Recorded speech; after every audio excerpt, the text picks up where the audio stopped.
Part of our presentation of our game, we thought we wanted to do a game. And it's a game that would be used online. And this can work for groups like people that teach online, or as a form of a work. The title is Buscársela en el extranjero. The word buscársela is a Dominican word for cómo defenderse, how to get by in the foreign country. And the students, we are sending students abroad, and we choose Santo Domingo because we know Santo Domingo, the two of us. So this is a very, very important thing. And we're going to be telling you some of the things, but I'll let you talk, because I talk too long sometimes. No, well, we're kind of a tag team with this, but so basically we're imagining a very cultural, a culture-rich environment. And the student abroad is going to be exploring, and kind of it's a game that we envision to go throughout an entire semester, but with different points at which they be accomplishing tasks that relate to whatever it is that our learning objectives are at that point. So, so the students abroad during the semester, and it actually begins, the game begins with the student actually contacting their host family, and we'll talk about that in just a second. But so it's, and basically that's it. So the goal is to survive in a foreign country. I think it's because we had so many big ideas that we didn't have time to put the PowerPoint together. So it will be, we've put some examples here of the skills. It would be addressing the 4 skills pretty much from the very beginning. Simple tasks at the beginning, like identifying vocabulary, we're going to talk about that in a minute, and reading a flyer to get something done, to get to a certain place. So it's kind of in a scavenger hunt setup, sort of. So the character in the game would be constantly kind of performing certain tasks or accomplishing certain goals to score points and to move ahead in the game. So it's kind of, it's not just a point thing, it's also to get things done. So one of our activities is going to be to write a text, just in the little tidbit that we've got, or the little segment that we set up, and speaking with the host family, also taxi drivers, friends, etc. So we dealt with basically the first 3 weeks of, 3 chapters of a first semester. So we kind of have an activity that's more suited to possibly even the first chapter, and then we kind of talked about what we could do maybe around the 3rd chapter, be obviously developing in complexity. So the first thing, it's kind of like one of the other groups, but in order to review vocabulary, we could have a list of adjectives with an avatar in the game that morphs according to which of the adjectives you choose. So if you put the cursor over alto or whatever you choose alto, your avatar could grow taller. Okay, and so then, so in that sense, they could play around with the different adjectives and arrive at the being that they want to be within the game. But it would have the instant feedback about what those adjectives mean, and it's kind of a reward in itself. It's just would be fun to do that. So there wouldn't necessarily be big points score with that, but a lot of the game should be self-motivating is how we tried to envision it. So and then we talked about one of our early tasks would be doing a Skype session with a host family. So you would, the character, the avatar, once it's created, your character within the game would be dealing with a host family, kind of like those little Italians in the game we saw. But so do you want to talk about the family? Because you kind of had a funny vision of what that would look like. We would allow the students to choose who they are, this fictional character. And students are very creative sometimes. And I thought, what about sending a girl there instead of sending a guy? Girls, and we're going to call her Kate Leo, which in Dominican Republic they're going to say, ¿Qué lío? Oh, ¿qué lío? Oh, ¿Cómo te llamas? ¿Qué lío? ¿Qué lío? So that would be the name. That's a good name. And then the family, okay, the family we're going to name a common name in Spanish is barriga. Barriga is a common name. So Don Jose Barriga, and then his wife is going to be Altagracia, which is the Virgin of Altagracia, which is a name very common. And then Altagracia will be Altagracia de Barriga. Oh, no, perdón, that's Dolores. Dolores is the wife. So Dolores de Barriga. It's trying to be funny. And they will have a daughter called Altagracia and a son called Rafael or something like that. Oh. Okay, so basically this host family is going to be posing questions, basic questions. ¿Cómo te llamas? ¿Cuántos años tienes? And so the student within the game would be answering certain questions, and hopefully, I mean, we're not exactly aware of what can and can't be done within a game, but hopefully some simple voice recognition could be worked into that so that they could actually be speaking. Because the way we've designed the game, we'd like it to be a complete standalone, where we've kind of conceptualized it with the flexibility to be a standalone thing that's completely machine graded, and then we've also built in a presentational kind of mode where the instructor could have more to do with that. But I think that's coming up in a little bit. So that's an example of that activity. Then we had the idea of arriving at the airport, and so the student would have to just write a simple text, estoy aquí or whatever, and then receive a response that says, okay, I'm the one with the white hat standing in the corner or something. So anyway, they could deal with colors of clothes. Well, we believe that, we want this communication. They are recycling everything they have learned for the first 4 weeks of the term. So they're going to be able to work with tener, ser, estar, allí. Only those things. And so the person that is coming to the airport, he will say, tengo un sombrero. They know the word sombrero. And then things that they can recognize, because remember, these people don't speak Spanish. It's a person who is trying to survive. So we will have very cognate with verb tener, ser, estar, ir. That's all. And I also, we're picturing maybe like some sort of set of resources at the beginning of each segment of the game. Like, I thought of a backpack, but we'd have to, Dora's already got the backpack, right? So, but some sort of a toolbox or a backpack or something that kind of presents the basic vocabulary that's going to be needed, as well as the grammar that is going to be useful to get the tasks done within that game. And then, so we thought maybe by the third chapter, or, working into the book, there'd be sort of a scavenger hunt element where the student would be moving around, accomplishing certain tasks, and getting points for doing certain things, arriving at certain places or talking to certain people, and including, one second, then I'll pass it back, but including like odds and ends that they could kind of explore, because I think that's one of the fun things for kids when they play games, or for young people when they play games, is like discovering something that seems sort of incidental, but they might be able to get extra points for it. Like maybe walking into a store and having a little conversation and then, picking something out, or discovering something on their own. So we didn't talk a lot about that in enough time, but there would be kind of basic points and movement for doing the main goals. But then there could also be sort of like these extra, extra points that they earn. And so they are having a running score in addition to moving through the game with a percentage. But they will be getting, points for going to all these places, like Faro de Colón, Catedral Primada, El Alcázar de Colón. But we are not only telling them, go to the Alcázar de Colón. No, because they can cheat. We want to know what kind of earring Isabel la Católica has, because there is a picture of her, and then she has some earrings that are very strange. Or for example, Columbus has something coming from the back that looks very funny. Yeah, like the rabo of Garcia Marquez or something. So all of those things on the museo.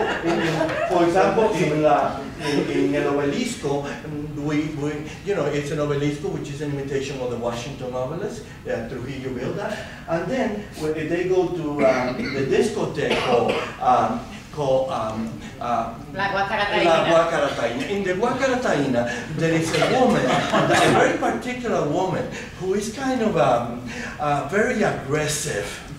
And so they have to, and we're going to call her, for example, Enriqueta. Well, that's an awful name. But they got to find out who is that aggressive woman. And that's where you come up with the outfit, this sexy woman with Con el tumbao. Con el tumbao. And you're going to until they find that. So those are tasks that they got to be achieving, and they'll be getting paid. Go ahead. Okay, no, that I have a great thought then. So then going in terms of feedback, we've kind of mentioned this already, but oops, crossing my T. So feedback is kind of intrinsic within the game. So a lot of it is just the fun of doing it, but they're also having to accomplish certain tasks like giving directions or getting directions to get to the next place. So they might be stuck if they couldn't. And also there would be a chance for instructor feedback or assessment based on things that they might be recording as they go, or things that they write.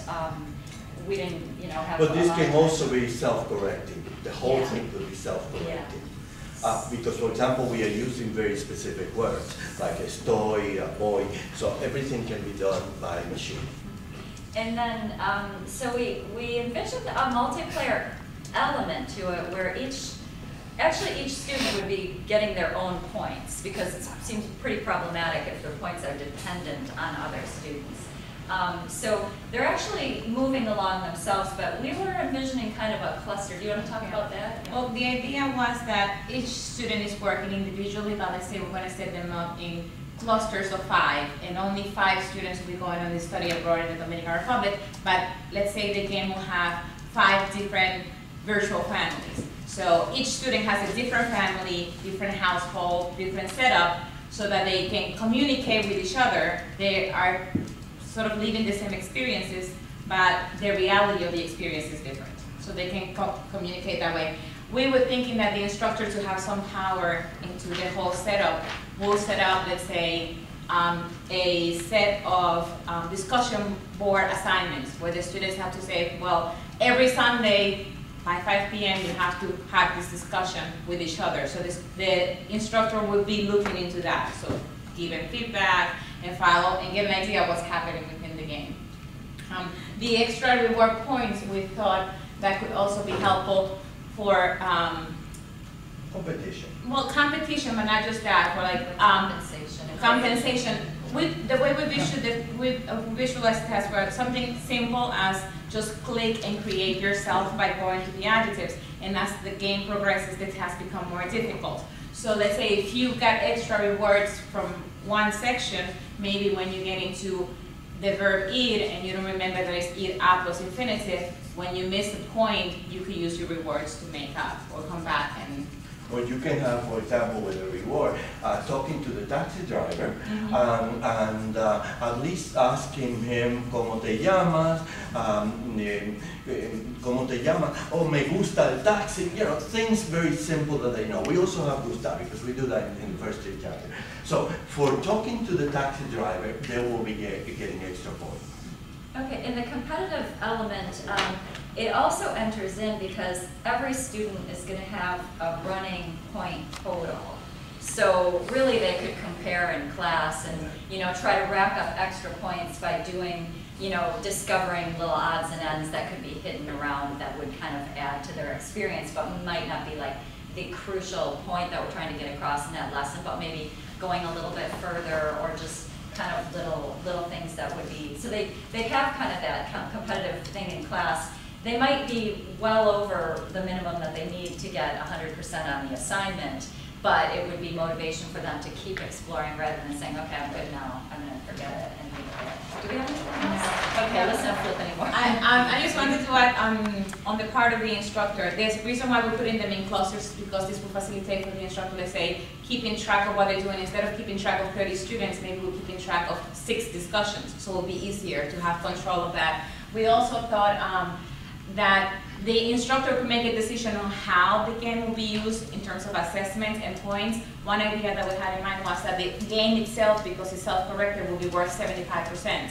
And then the instructor will have certain rubrics to evaluate, let's say, writing or speaking. For example, in the lesson that we have here, they're going to have that video chat with the host family. And we have this visual idea, kind of like the little Italian guys, but the student will look into the computer and have that family sitting on a sofa asking them questions, meeting, and the student is recording himself and speaking. So that's what the instructor is going to see. So accomplishing the task will move the student on, but the instructor has the option of using a rubric to evaluate, let's say, speaking, fluency, you know, all of that. Or doing a machine graded. Exactly. Really and then we thought that on that extra 25 points, so let's say 10 points would be used for, you know, evaluation of oral production, and then another 10% could be used for writing skills. In this lesson, we ask the student to text the family when they arrive. Say, estoy en el aeropuerto. La familia cuando eso dice, estamos al lado de la cafetería, tengo un sombrero blanco, so the student has to reply to that. So the interaction and writing will be evaluated. This is the beginning, so it will be as simple as estoy aquí. And maybe by chapter 4, we're going to ask them to describe their experience at Shakira's concert that they went to see. But you know, this so can be it will be extended. progressing. So Yes. the student will be evaluated as the course goes on. So just like we do on chapter 1, we just ask them to describe yourself, and then on chapter 5, they're actually writing an essay. So it will be the same idea. And then the other points could be based on the accomplishment, maybe a final presentation at the end of the semester where the student presents their experience, and that could be But the more, points. what we want at the end, you want to? Well, I just wanted to add one more thing, because I feel that we're getting cut off here, so. No, the only other thing I mean, it's really important that it's a learning as you go activity as well. So we pictured like maybe an advanced student or something that could be consulted, or that built in, there would be some sort of help. you know, because they're going to be trying to accomplish the tasks, Right. but if they feel like, oh, I can't figure out what to do here, there's going to be some way that they can go and get the help they need. And So- also that within their cluster, they will communicate with each other, so they can help each other out within the cluster with, you know, simple tasks, you know, but not, one cannot do the work for another one. And, you know, you cannot just have somebody do the work, but you can interact with each other and say, you know, how do I get there? And finally, you can do this with any situation. You can do it with AR verb. You can do it with, even with subjunctive, and you can do it with different countries. I think the idea that involves culture and that involves language, speaking, all the skills, but above all, the cultural aspect. And constant communication. And which constant was- Which was our choice, so keep that one. Number 4.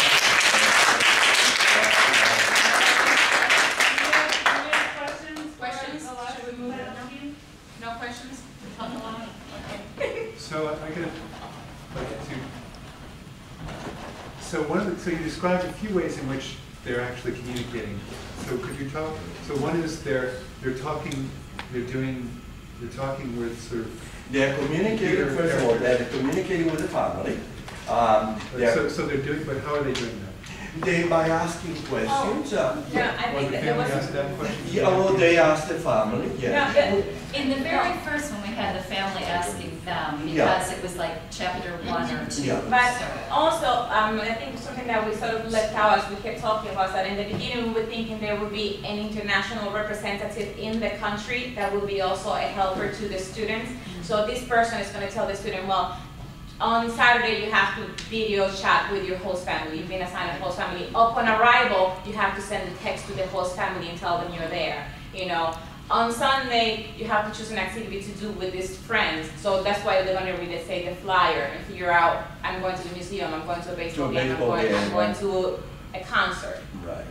Based on different tasks that will be assigned by that. Most of the speaking will be between the family and the student. There will be a lot of communication. Or the taxi driver and the taxi interactions. driver, or maybe even in the Faro a Colón, they could ask certain things. Right, and so they will be, and they will be practiced with very specific things. Remember, they don't know Spanish. But they're going back and forth, like, Yes. there's a character on the screen, Right. and they need to Yeah, ask the you character have to questions. create, that's your job, to create the family, and then you create that Kelio, and then you're creating the family for us. We are giving you the language. Right. You guys create the family. So, And the country. So when I'm deciding to go to, I'm reading the flyer, I might be deciding to go with one of the other students who's in my 5 Well, let's say, because we're creating this cluster, right? So let's say we will have a revista de anuncios, I don't know what we call it. So in there may be a concert, there might be an exhibit at the museum, there might be a baseball game, there might be different things that they can go to. So each student is going to pick something to go to, and then on Sunday on the discussion board, what do you do on Sunday, you know, or what are you going to do, since we early on in the chapter, and I say, el domingo voy al concierto de Shakira, and another student will say, yo voy a un partido de béisbol. So everybody, they will have the same task, but different information, so they don't get to copy off of each other. Or they can go with a member of the family. They can go with a member of the family and go to everybody going to different places, because we don't want copy. And so, I mean, so it would be con quién vas a ir, qué vas a hacer, a qué hora vas. No, you're going too far. No, I mean, Spanish too. No, but I'm not talking about this particular lesson. I'm saying in the future, that will be the kind of collaboration that we'll be doing with one another on their discussion board. By the Muy way, bien. I'm Kate, and my sign is Leo, so.